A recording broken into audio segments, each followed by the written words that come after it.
Había una vez en un bosque una pareja de carboneros, marido y mujer.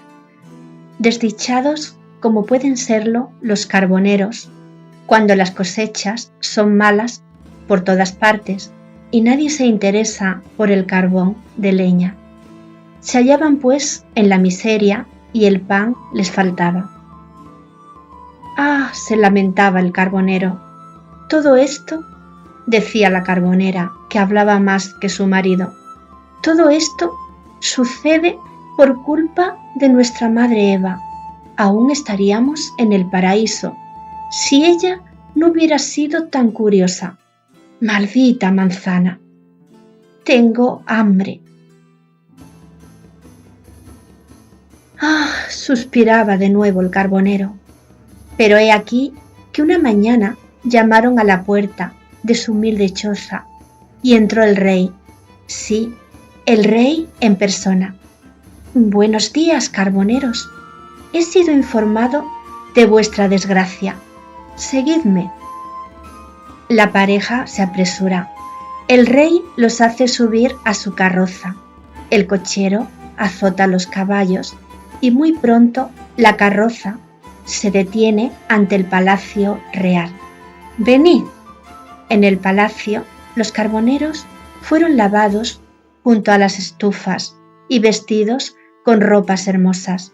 Inmediatamente después, los criados los condujeron al comedor, donde una mesa los esperaba. Abrieron desmesuradamente los ojos y sus bocas se pusieron a segregar saliva. No faltaba sobre aquella inmensa mesa ni patés olorosos, ni pescados en salsa, ni carne de caza, ni otras viandas suculentas, por no hablar de las frutas exquisitas, los pasteles y los vinos espirituosos. Comed, les dice el rey, comed cuanto queráis, todo es para vosotros. La mesa estará provista como ahora todo el tiempo que permanezcáis aquí. Os hago, no obstante, una recomendación. No destapéis jamás la sopera de oro que ahí veis. De lo contrario, la desgracia caerá sobre vosotros. Lo juraron apresurados por lanzarse sobre aquellos alimentos tan atrayentes. No tocaremos jamás esa sopera, prometió el carbonero. Por mi parte, dijo la carbonera, no sé siquiera que esa sopera existe, ni quiero saberlo. El rey se marchó sin decir nada. Comenzaron entonces días de gran felicidad. La pareja se levantaba tarde, comenzaba a comer, se paseaba, asistía a las fiestas organizadas en su honor y volvían a comer antes de irse a dormir, y así sucesivamente. Los días pasaban unos tras otros. El carbonero y la carbonera engordaban a ojos vista. Seguían comiendo mucho, pero más lentamente que al principio, y la carbonera miraba cada vez más la sopera que reinaba en medio de la mesa.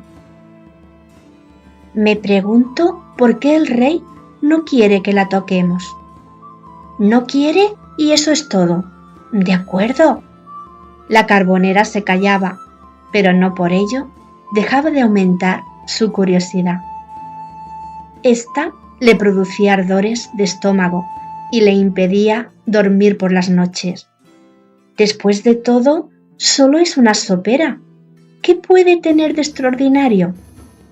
Aguantó bastante tiempo, sobre todo por su marido, pero finalmente no pudo aguantar más. Voy a abrirla justo un poquito. No lo hagas, desgraciada. Cállate, no eres sino un miedoso y un tonto.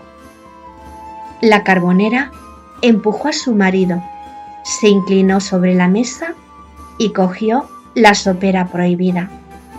Tan pronto como levantó la tapa, una rata salió de su interior y cayó al suelo. Justo en ese momento, mientras la carbonera gritaba por la sorpresa, entró el rey. Su ceño se frunció. También él gritó llamando a su guardia. «Me has desobedecido y seréis castigados los dos». Pese a las súplicas y lágrimas, los carboneros fueron despojados de sus bellos ropajes y se encontraron con los harapos de antes. Una carreta los devolvió hasta el corazón del bosque, hasta la puerta de su choza. Allí los abandonaron los soldados y se marcharon. Cuando la pareja dejó de lamentarse, el carbonero levantó la cabeza. «Ya ves», dijo a su mujer, «no hay que burlarse de nuestros primeros padres, Adán y Eva. Nosotros hemos hecho exactamente lo mismo que ellos».